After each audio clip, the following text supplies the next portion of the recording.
ஓம் சாந்தி. எல்லோரும் சந்தோஷமாக இருக்கிறீங்களா?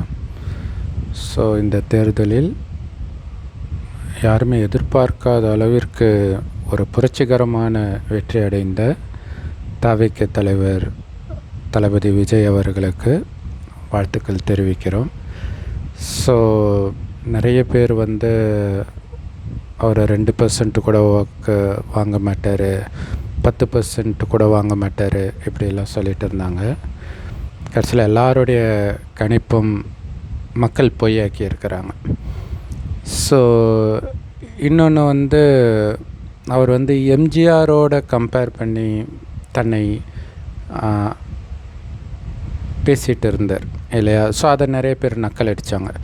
எம்ஜிஆர் அதுக்கு முன்னாடி கட்சியில் இருந்தார், நிறைய உதவி பண்ணியிருக்கிறாரு அப்படின்ட்டு, நீங்கள் என்ன பண்ணியிருக்கிறீங்க அப்படி இப்படின்னு கேட்டாங்க.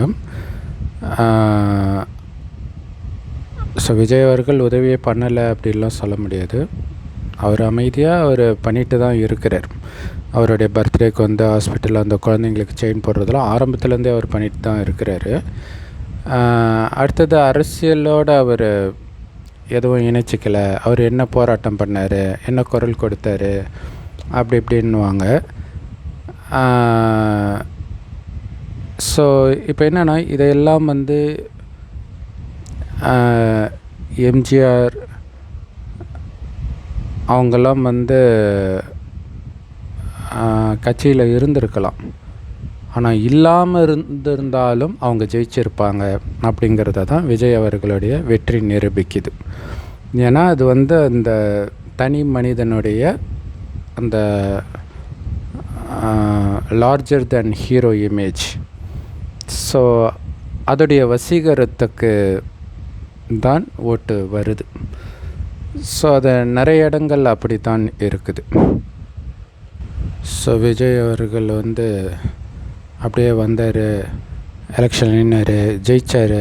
இதெல்லாம் சினிமாவில் தான் நடக்கும், நிஜத்தில் நடக்காது அப்படின்லாம் பிரகாஷ்ராஜ் அவர்கள்லாம் நக்கல் அடிச்சிருந்தாங்க.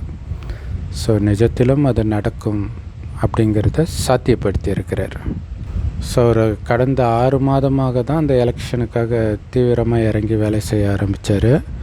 ஆனால் ரொம்ப தீவிரமாக வேலை செய்தார், அதை மட்டும் மறுக்க முடியாது.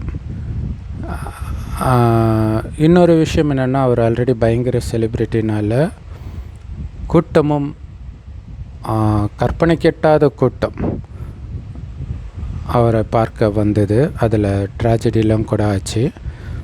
ஸோ ஜென்ரலாகவே செலிப்ரிட்டின்னும்போது மீடியா அவங்கள கவர் பண்ணோம். இதில் கூட்டம் வேறு இருக்குதுன்னும்போது மீடியா இப்போ பார்த்திங்கன்னா டிஎம்கே ஏடிஎம்கேக்கெலாம் யூடியூப்பில் விளம்பரம் வரும். விஜய்க்கெலாம் எந்த விளம்பரமும் வரல. ஸோ இந்த மக்கள் கூட்டமே விளம்பரம் ஆகிடுச்சு. ஏன்னா எல்லாருமே நிறைய அவங்களுடைய ஃபேன்ஸ் அந்த ஷார்ட்ஸ் போட்டுக்கிட்டே இருக்கிறாங்க, அது கண்ணில் பட்டுக்கிட்டே இருக்குது. ஏன்னா மெயின் கண்டென்ட்டே அவருக்கு விளம்பரமாக தான் இருக்குது. ஸோ இன்னொன்று, விஜய் ராஜதந்திரம் மிக்கவர் அப்படிங்கிறதையும் நிரூபிச்சிருக்கிறார்.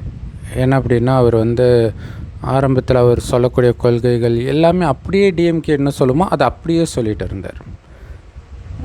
அதே மாதிரி போட்டியுமே எங்களுக்கும் டிஎம்கேவுக்கும் மட்டும்தான் அப்படின்னும் சொன்னார்.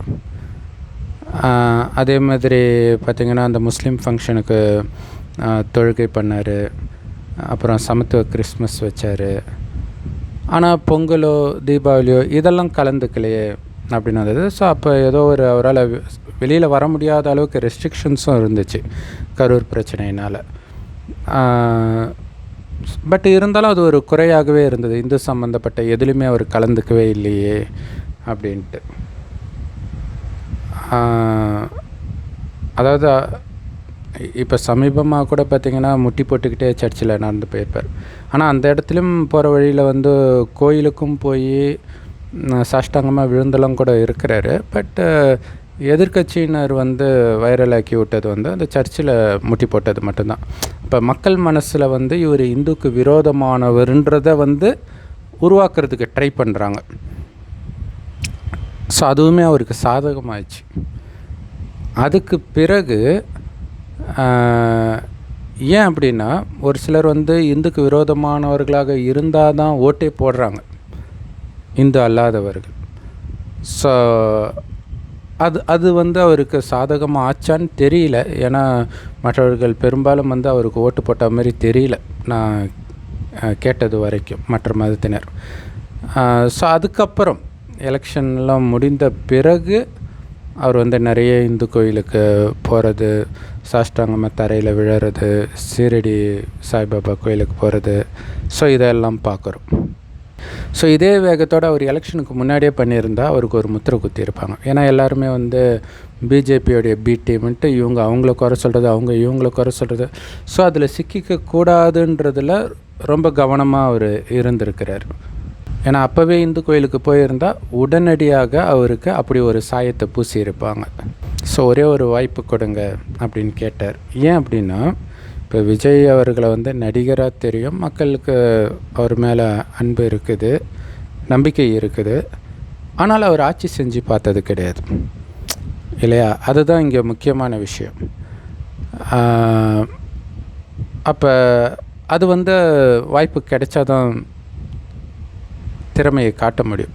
ஸோ இவருக்கு என்ன அனுபவம் இருக்குது, இவருக்கு என்ன முன் அனுபவம் இருக்குது அப்படின்ட்டு மற்ற கட்சிக்காரர்கள் அவரை பற்றி விமர்சனம் வைக்கிறாங்க. என்ன கொள்கை இருக்குது அப்படின்னு நாசர் கேட்டார். அப்படியே கொள்கை பார்த்து தான் இவங்க ஓட்டு போடுறாங்களா? இவங்க தெரிஞ்சுக்க விரும்புகிறதெல்லாம் இந்துக்களுக்கு ஆதரவாக இருப்பாங்களா, இந்துக்களுக்கு எதிராக இருப்பாங்களா? இதுதான் இவங்களுடைய கொள்கை, எதிர்பார்க்குறது. ஏன்னா மக்கள் ஓட்டே அப்படி தான் போட்டுட்டு இருக்கிறாங்க. ஸோ ஜெயலலிதா அவர்கள் வந்து ஆரம்பத்தில் முதல்வர் ஆனபொழுது அவருக்கு பெருசாக வந்து அரசியல் அறிவு இருக்குது அப்படின்னு சொல்ல முடியாது. அதுக்கு முன்னாடி அவங்க ஏடிஎம்கேல இருந்தாலுமே கூட. ஆனால் அதுக்கப்புறம் பார்த்திங்கன்னா எப்படிப்பட்ட பிரச்சனையும் சமாளிக்கக்கூடியவராக, மக்களுடைய வலியை உணர்ந்தவராக, மக்களுடைய வரிப்பணம் தேவையில்லாமல் ஒரு கூட்டத்துக்கு மட்டுமே போகுது, அது தப்பு அப்படின்லாம் பேசினது. ஸோ அப்படி ஒரு பக்குவப்பட்ட அரசியல்வாதியாக மாறினாங்க. ஸோ அதே மாதிரி விஜயும் மாறுவார் அப்படின்னு நம்பிக்கை இருக்குது. ஏன்னா டான்ஸே ஆட தெரியாது அப்படின்னு ஆரம்பத்தில் அவர் மேலே வந்த விமர்சனம் இன்றைக்கி டான்ஸ்னாலே விஜய் தான் அப்படின்னு ஆயிடுச்சு. ஸோ அதே மாதிரி அரசியலிலும் அவர் கண்டிப்பாக கலக்குவார் அப்படிங்கிற நம்பிக்கை இருக்குது.